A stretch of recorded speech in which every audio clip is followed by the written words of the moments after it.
ભરૂચના ચકચારી મનરેગા કૌભાંડ અંગે કોંગ્રેસ દ્વારા પ્રેસ કોન્ફરન્સ સંબોધી ભાજપના ધારાસભ્યોના ખાતામાં કૌભાંડના રૂપિયા જમા થયા હોવાના આક્ષેપ કરવામાં આવ્યા છે।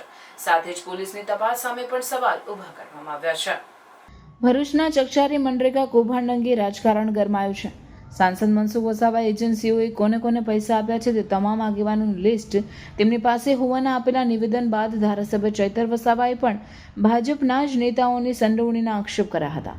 ત્યારે હવે કોંગ્રેસનું પણ આ સમગ્ર મામલે નિવેદન સામે આવ્યું છે।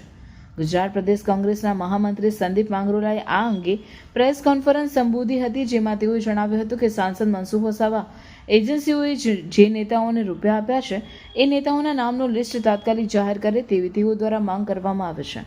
આ ઉપરાંત ભરૂચના સ્થાનિક ભાજપના ધારાસભ્યોના ખાતામાં કૌભાંડના રૂપિયા જમા થયા હોવાના તેઓ દ્વારા આક્ષેપ કરવામાં આવ્યા છે। બીજી તરફ સમગ્ર કૌભાંડમાં પોલીસ નિષ્પક્ષ તપાસ ન કરી હોવાના આક્ષેપ સાથે સીબીઆઈ તપાસની પણ તેઓ દ્વારા માંગ કરવામાં આવી છે।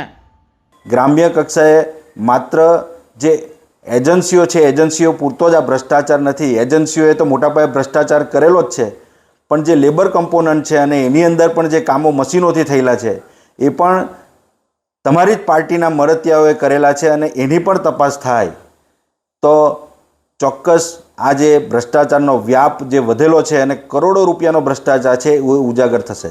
અત્યારે આની અંદર મોટા માથાઓ સંડોવાયેલા છે, પંચાયત મંત્રી ખુદ આની અંદર ખરડાયેલા છે, એમના પુત્રો જેલમાં છે। ત્યારે પોલીસના બસની વાત નથી કે એ તપાસ નિષ્પક્ષ કરી શકે અને એના જ માટે રિટાયર્ડ જજના વડપણ હેઠળ સીબીઆઈની તપાસ થવી જોઈએ અને કરોડો રૂપિયાનું કૌભાંડ છે એ સમગ્ર ગુજરાતની અંદર છે એ બહાર આવવું જોઈએ। ભરૂચની જે એફઆઈઆર થઈ છે એની અંદર મેં અગાઉ કીધું એમ કે કોઈ પણ પાર્ટીના હોય, આરોપી ગુનેગાર હોય એને સખતમાં સખત સજા થવી જોઈએ। આ ગરીબોના પૈસા છે, પણ આ તપાસ ભરૂચની જે છે એ પણ અટકી ગયેલી છે। એસપી અને અહીંયાના સ્થાનિક ભાજપના આગેવાનોના કેવા ઘરોબોવાળા સંબંધ છે એ બધાની નજર સમક્ષ છે, સામાજિક પ્રસંગોમાં પણ જોયું છે અને એટલા જ માટે હું કહું છું કે આ તપાસ જે છે આગળ વધવાની નથી। અગાઉ પણ મેં કીધું કે આ તપાસ પોલીસ કરી રહેલી છે અને પોલીસની તપાસ નિષ્પક્ષ થવાની નથી।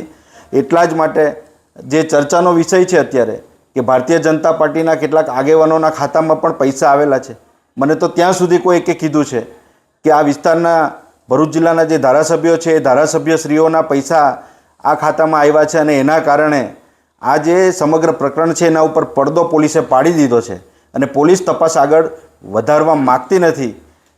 હું એમ કહેવા માગું છું, જો પોલીસ નિષ્પક્ષ હોય તો પોલીસે એના ઊંડાણમાં જવું જોઈએ।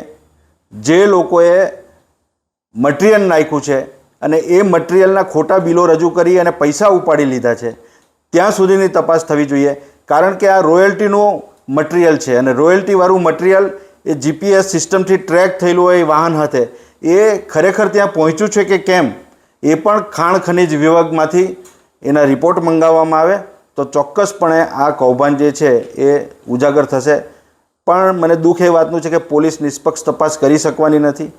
અહીંયાના જે એસપી છે એ એસપીના ઘરોબોવાળા સંબંધ ભારતીય જનતા પાર્ટીના આગેવાનો સાથેના છે અને પોતે જ જાણે કે આ ભારતીય જનતા પાર્ટીના આગેવાનોએ એ રીતનું બિહેવિયર અનેક વખત મેં વ્યક્તિગત રીતે જોયેલું છે, મને પોતાને અનુભવ છે।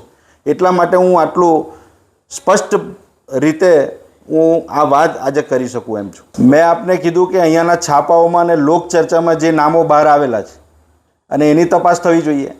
પોલીસ તાબડતોડ પ્રેસ કોન્ફરન્સ બોલાવે છે, એસપી જાતે બોલાવે છે આ તપાસની અંદર, સીટના અધિકારીઓ સીટના અધ્યક્ષ હોવા છતાં એસપી બોલાવે છે તો એસપીએ આજે તપાસ પૂરી થઈ ગઈ, જે આરોપીઓ હતા એ સબ જેલમાં એમને મોકલી દેવામાં આવ્યા છે તો 6 દિવસના રિમાન્ડની અંદર શું નીકળ્યું?